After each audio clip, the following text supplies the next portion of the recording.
we have quote unquote high standards, that we won't settle, that we know our worth. But what if I told you that some of what we're calling standards are actually shields? In today's episode, we're going to peel back the glossy layers of empowerment culture and talk about the raw, uncomfortable truth. How the very things we believe are protecting our self-worth might actually be blocking us from connection, success, and fulfillment. I'm not here to tell you to lower your standards, because that is not what we're about. I am here to challenge you to look a little bit deeper, because sometimes self-respect is just fear dressed up in better clothes.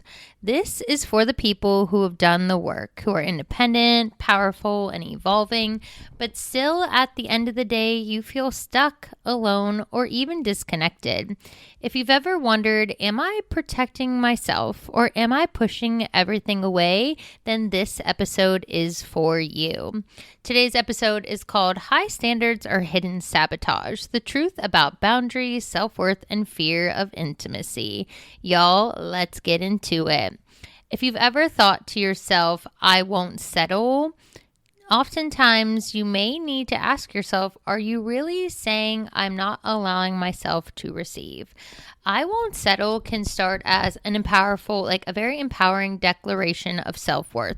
Like, you have the best intentions when you say it, but it often becomes a defense mechanism that keeps people, love, and support at an arm's length. Many women are focused on protecting themselves from disappointment that they unknowingly shut the door on receiving. We somehow equate strength with independence, but independence without receptivity can quickly become isolation. Refusing to quote-unquote settle becomes a shield against vulnerability, and vulnerability is the entry point to all things we actually crave, whether it's connection, intimacy, expansion, or success.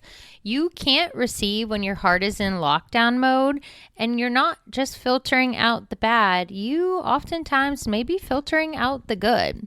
So the question becomes, are we really standing in our power, or are we just avoiding the parts of life that feel uncertain, messy, or maybe even hard to control?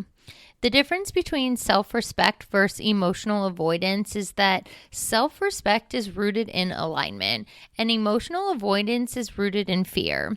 Saying, quote unquote, this doesn't serve me is self-respect.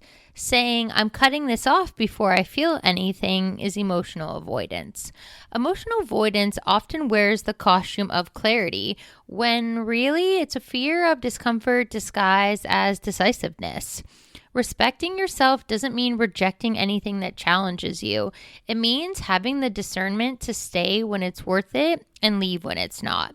Because avoidance might feel like peace at first, but long term, it's just delayed growth and deeper disconnection. And often, what we're avoiding isn't the person or the opportunity or the risk.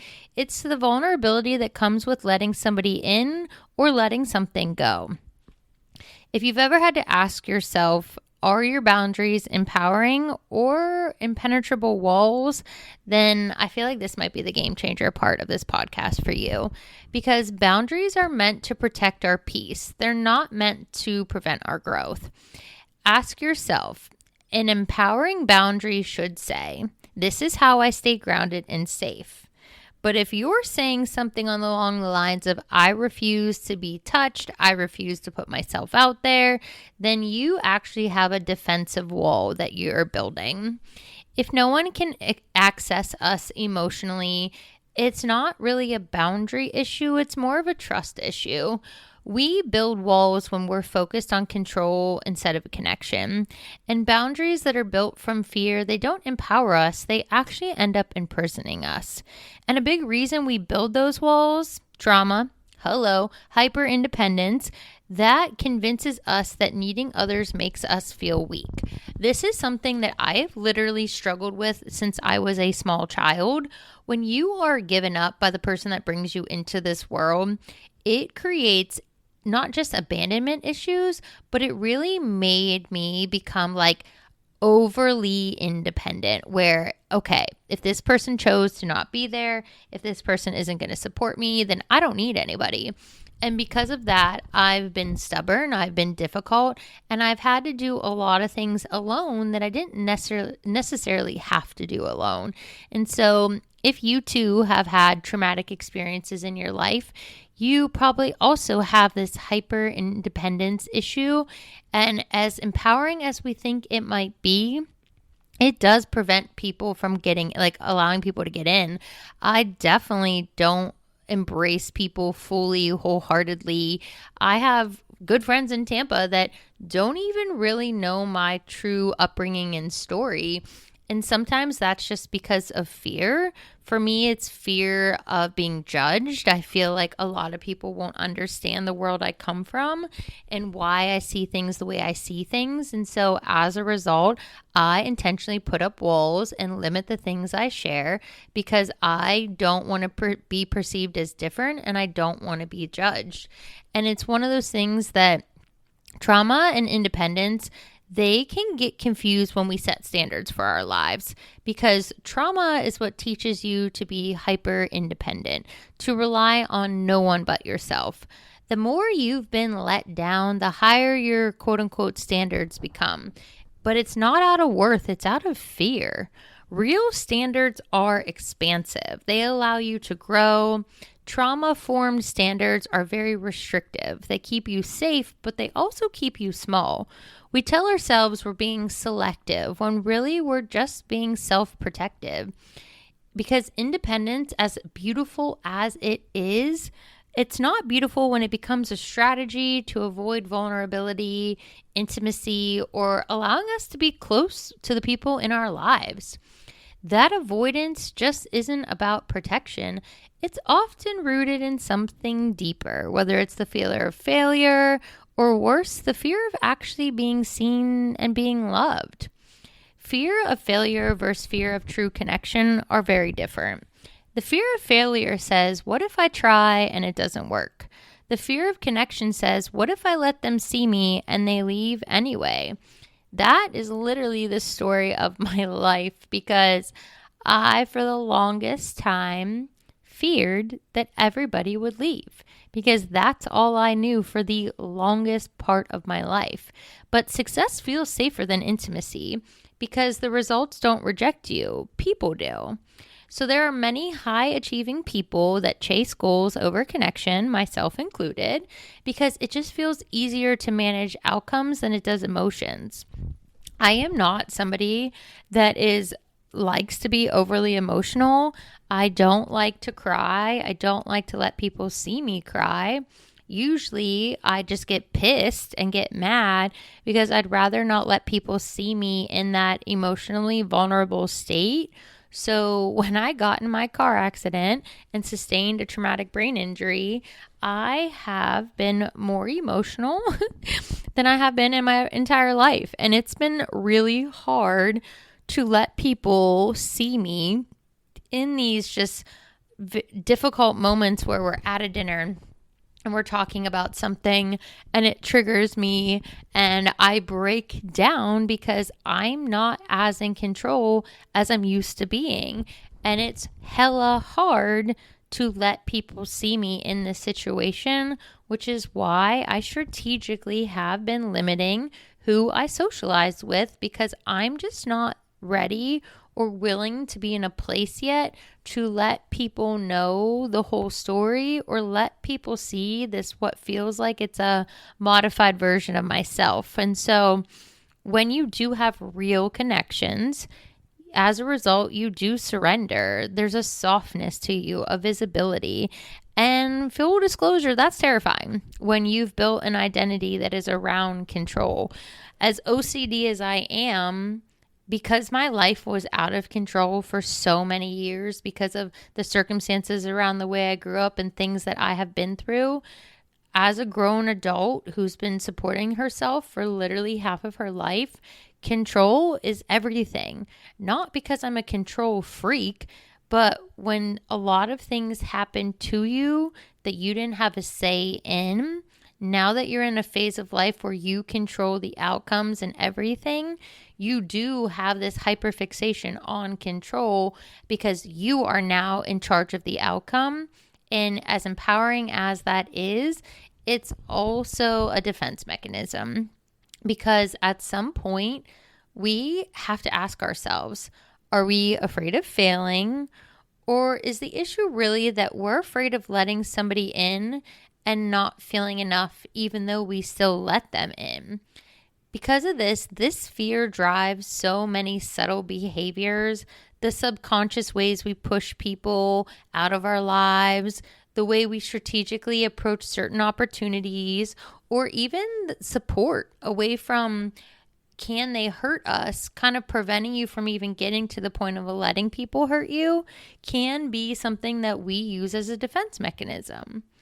There are a lot of subconscious ways that people push away opportunity, intimacy, or support because they're afraid of losing control, which is why there have been times in my life that I have missed out on really incredible people and opportunities because I was so terrified of just letting myself be and losing control. And then if I can't control the outcome, then I'm going to feel 10 times more of a failure. In reality, when we do this, it usually comes in the form of not returning messages, canceling plans, which I am known for because I'm so tired. And when I'm tired, I feel like I'm like a tenth of the person that I currently can be. And I just don't feel like I want to be around me. So why would I expose other people to being around me? So then we tend to overanalyze everything from words to people's responses to body language.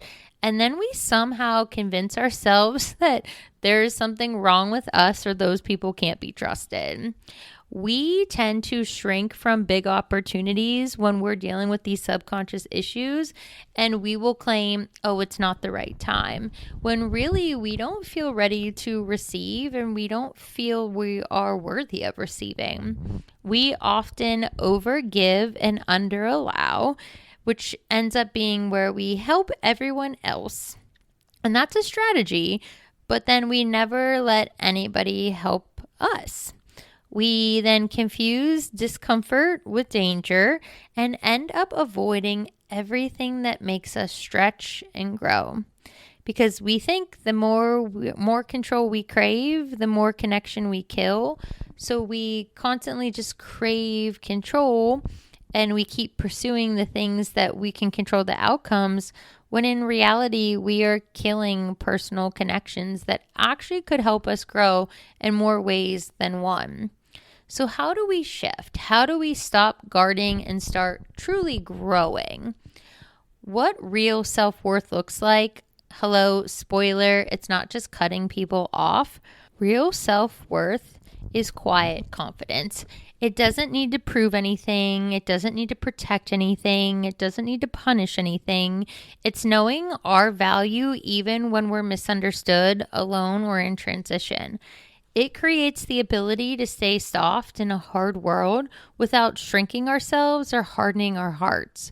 It's not about never being hurt. It's about knowing you can heal and rise no matter how deep the hurt. Cutting people off might feel empowering in the moment, but self-worth knows how to discern and not just delete. And that's where we land in this final reframe, because the softness you've been taught to suppress, that is where true power lies. Reframing your softness is not a weakness. It's actually where your most authentic, empowering self lives. Because your softness is where intuition, empathy, and depth live. The very things that make you feel magnetic and powerful are within you. We've been taught that softness equals weakness, but in reality, it's your access point to intimacy, creativity, and connection.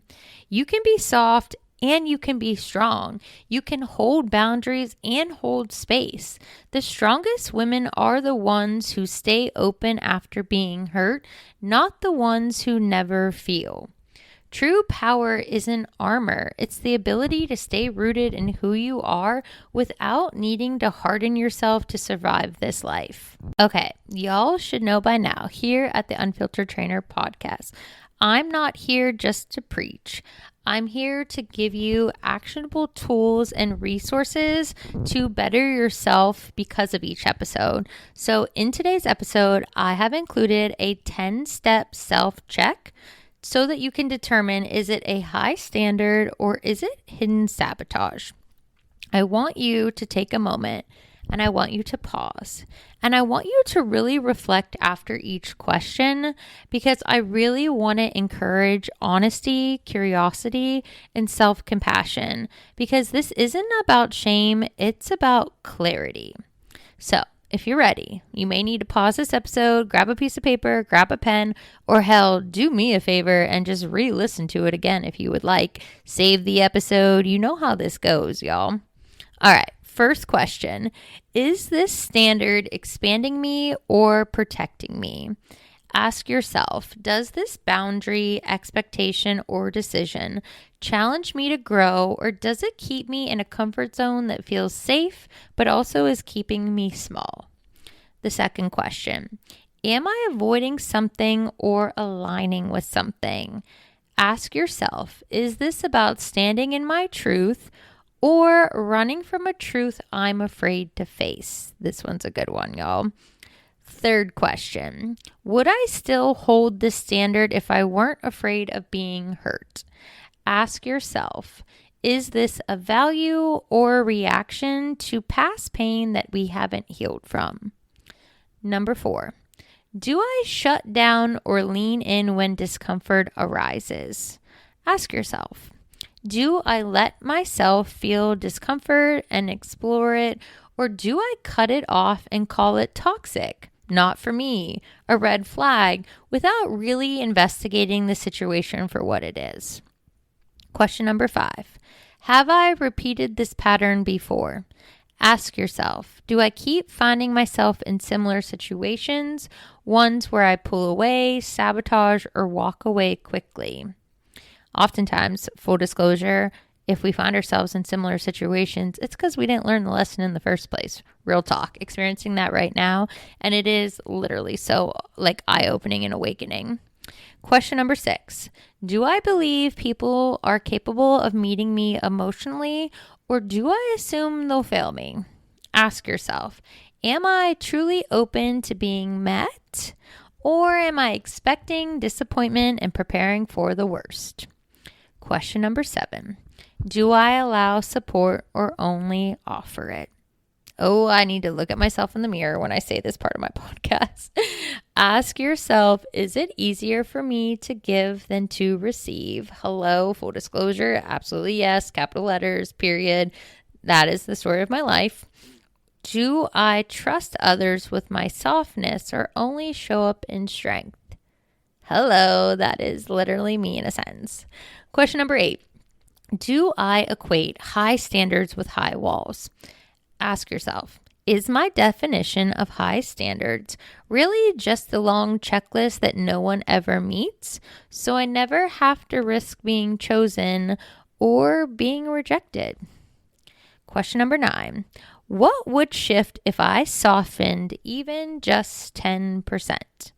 Ask yourself, if I allowed myself to relax the guard just a little, what could I experience more of? Love, opportunity, support, or joy? So I'm going to share something before I go over question number 10. And it's not embarrassing, but it kind of gives a lot of perspective to those who hustle. I have been working 80-hour weeks for God knows how many months now. And something on Saturday happened to me. I don't know what came over me, but I got so sick and tired of not enjoying my life. I had taught a couple classes, I had saw some patients, and as I was driving home, on my mind was this park that I saw that I've heard about so many times since living in Tampa, but then I heard about it from somebody, and I thought to myself as I was driving home, you could go home and do your to-do list and power through the night and do your work, or you could throw caution to the wind, pack your beach bag, and just go. And I did it. And it's sad how proud I was of myself for just letting go, releasing control. But what I want to share is what happened while I was there. So I went to Fort DeSoto Park, which is like southwest St. Pete, like the end of St. Pete. And it's incredible. I cannot wait to go back, taking my bike. Like, it's just insane that that park even exists and just how beautiful it is. But I was sitting there reading my book, and I was just looking around, and I had the weirdest feeling. And I at first was like, what is this euphoric feeling you're experiencing? Y'all, it was pure joy. I literally had not felt genuine joy in so long outside of experiences like when my family was here or when I was home. I had not felt genuine joy as a human being in a moment being still, and I don't know how long. And I literally just sat there and thought to myself, oh my God, this is what joy feels like. And I haven't felt it in forever. And I remember just thinking that night, driving home full of gratitude that for once I put myself first. And I wasn't worried about anyone or anything or any deadline, which is so unlike me because I am so goal-oriented and driven that sometimes it's honestly the worst thing about me because I don't allow myself to feel. I just keep going. But I really thought about it, and I just thought about how often we don't allow ourselves to soften and how often we miss out on these simple, joyous moments that, as simplistic as they are the most beautiful, game-changing moments. And because of that, I just let myself be. And because of that, I was actually in alignment. And that alignment brought me to an idea for another book. And it's just crazy to just feel good. And so I often resonate with question 9 because what if we just softened ourselves a little bit? We are hardened from the world we live in and the experiences we have. But what if we allowed ourselves, not weak, just to be softened so that we could really experience joy? Just a thought, just a very pivotal moment for me that I've been holding on to for the last 48 hours since it happened. All right, y'all. Final question. Question number 10. Am I acting from power or fear disguised as power?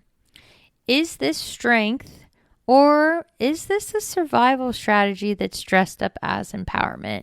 That sole statement is why I came up with this podcast episode, because I'm speaking from a place of my own existence today. And these are things that I am actively working on because I feel like there are some of us that use our drive and our determination as a means to get through life because we don't want to deal with certain issues or things we're experiencing.